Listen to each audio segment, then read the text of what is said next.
नमस्कार दोस्तों, stock market studies में फिर से एक बार आपको दिल से स्वागत करता हूँ। तो इस वीडियो के अंदर मैं कुछ इम्पोर्टेंस कंपनी का अपडेट शेयर करने वाला हूँ।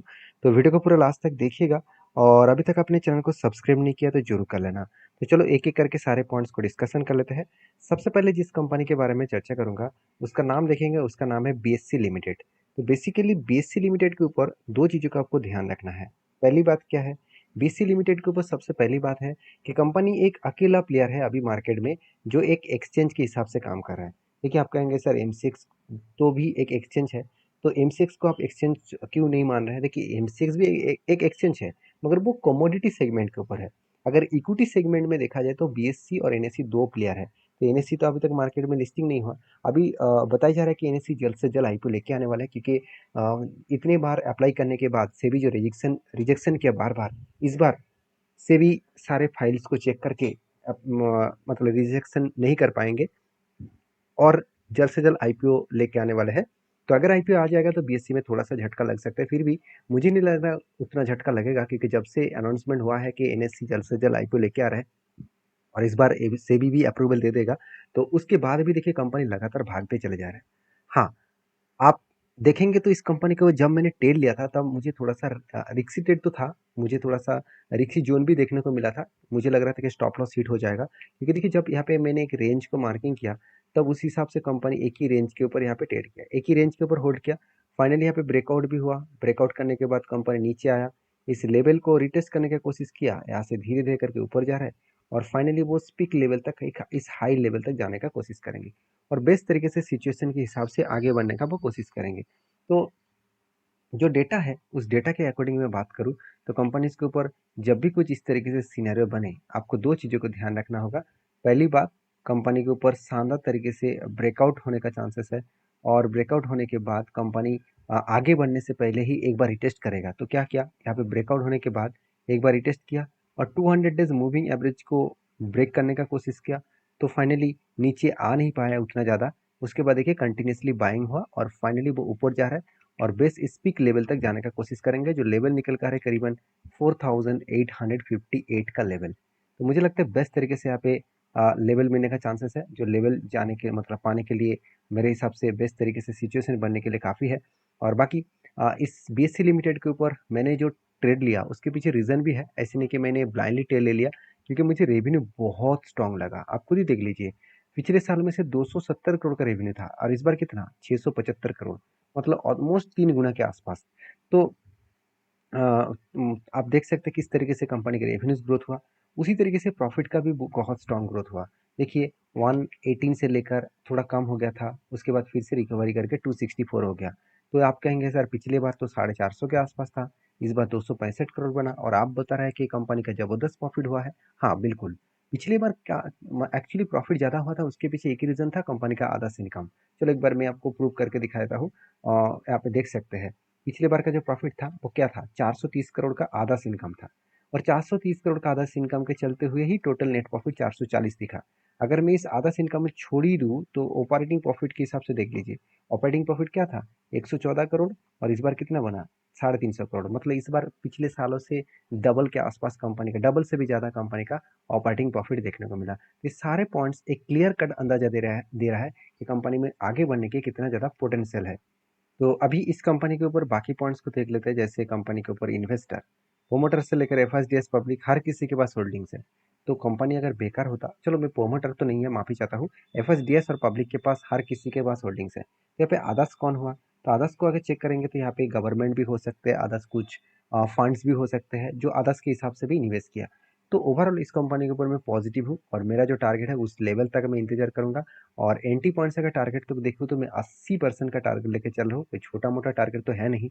80% देखकर आप शायद खुश हो जाएंगे, मगर मेरा स्टॉप लॉस भी बहुत बड़ा है। अराउंड में स्टॉप लॉस कितना 26% का स्टॉप लॉस लेके चल रहा हूँ। 26% बहुत छोटे स्टॉप लॉस है और बहुत बड़ा टारगेट है क्योंकि मैं इस तरीके से एंट्री पॉइंट्स को मैं हमेशा 1:3 रेशियो का टारगेट लेके चलता हूँ।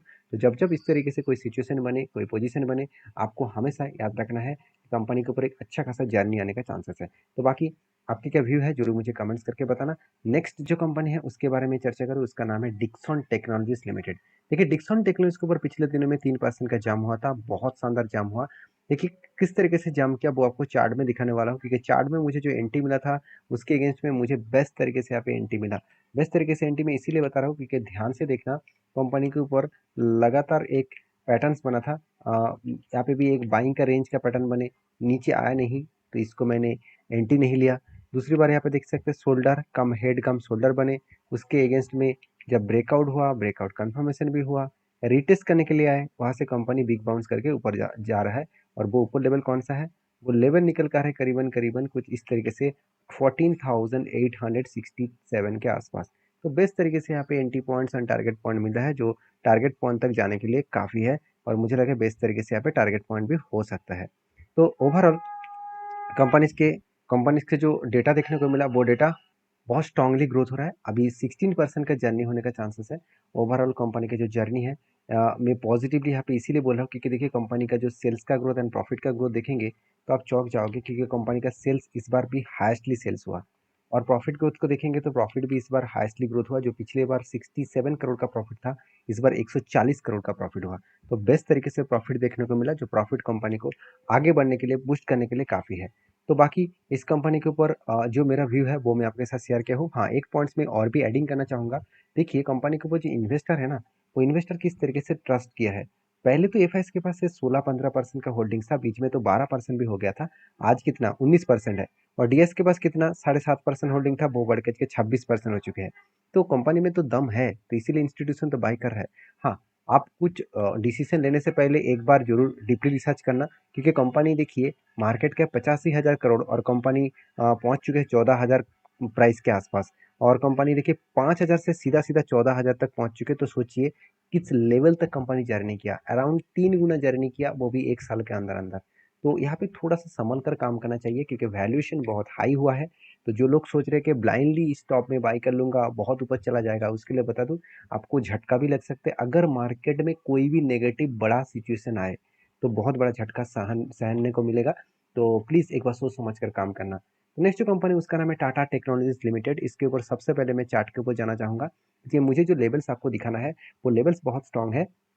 जब लगातार इस कंपनी का लिस्टिंग होने के बाद करेक्शन हो रहा था, तो मैंने आपको बताया कभी ना कभी वो सपोर्ट लेगा। तो फाइनली यहाँ पे सपोर्ट क्रिएट किया 980 के आसपास। और 980 के आसपास सपोर्ट बनने के बाद कंपनी यहाँ से धीरे धीरे करके ऊपर जा रहा है।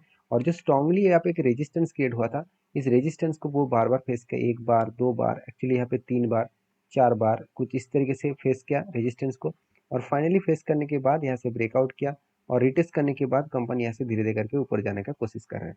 अगर इस लेवल को ब्रेकआउट करे, मतलब इस लेवल को अगर ब्रेकआउट करे 1166 लेवल को अगर ब्रेकआउट करे, तो बड़ा सा मूवमेंटम आने का चांसेस है। क्योंकि जो पैटर्न्स कंपनी बनने का कोशिश कर रहे हैं, बनाने का कोशिश कर रहे हैं, वो कुछ इस तरीके से कब बनेगा, उसके बाद एक छोटा सा हैंडल बने तो एक बड़ा सा धमाका हो सकता है। क्योंकि इसका जो लाइफ टाइम हाई है, उसी लाइफ टाइम हाई को वो जाने का कोशिश करेंगे। हमेशा इस तरीके से पैटर्न्स में होता क्या है, कंपनी यू टर्न लेकर कंपनी बाउंस करते हैं। क्या सचमुच कंपनी में दम है यू टर्न लेने का? तो उसके लिए कंपनी को परफॉर्मेंस देखना पड़ेगा। अगर मैं परफॉर्मेंस को चेक करूँ, आप देख सकते हैं कंपनी का रेवेन्यू बहुत स्ट्रांग है। कंपनी का प्रॉफिट के बारे में बात करूँ तो प्रॉफिट भी बहुत स्ट्रांग है। तो जब कंपनी का रेवेन्यू स्ट्रांग है, प्रॉफिट स्ट्रांग है, तो उस कंपनी क्या खुद को रोक पाएंगे? बिल्कुल नहीं। वो कंपनी तो आगे बढ़ेगा ही, आगे ग्रोथ करेगा ही। तो उस हिसाब से देखा है तो कंपनी के ऊपर एक अच्छा खासा जर्नी होने के लिए काफ़ी है, एक अच्छा खासा ग्रोथ करने के लिए काफ़ी है। बाकी आपके क्या ओपिनियन है, आपकी क्या राय है, जरूर मुझे कमेंट्स करके बताना।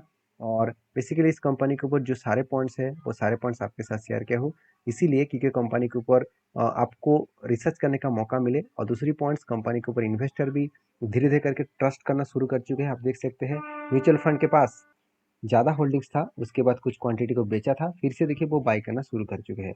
उसी तरीके से एफ के पास भी सेलिंग हुआ था, फिर से वो बाई करना शुरू कर चुके हैं।